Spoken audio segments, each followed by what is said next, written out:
Hello everyone. So, dragon fruit for healthy food. One dragon fruit equivalent po siya na mawala po yung cancer seal kasi po to siya. Napaka-healthy na food. Yeah, healthy. So, pag kumain ako ng isang ganito, my tummy is very full na, so no need to eat rice. So less rice, less carbohydrates. So yan, let's eat. This is my breakfast. Then after breakfast, ako, ayusin ko yung cortina doon sa sa bedroom ko. Lagyan ko ng mosquito net. So that's all. Thank you for watching everyone. God bless. Have a blessed day. It's a Thursday morning, right? So, thank you. So, marami mga kung linis-linisin. So, nandito ko sa kitchen. Yan, kitchen. Magluto pa ako later. So, yun. Siya, oatmeal with this one. So, oatmeal. Prepare pa ako ng hot water.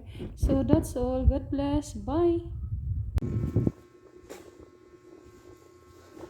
So, over time, kuhan siya kanang fishing net para sa mosquitoes.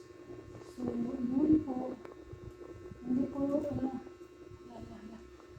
to siya. Ayan o. May, ganito po siya. So, yun. One net. In one, two, kuha na siya. Ganito na. So, look at that.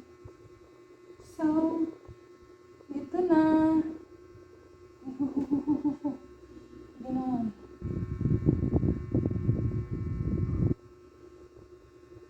Yan.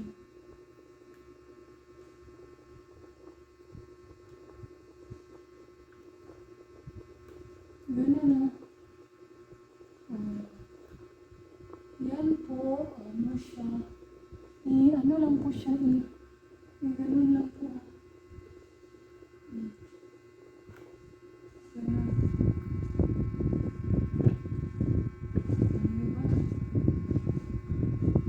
So, thank you for watching na.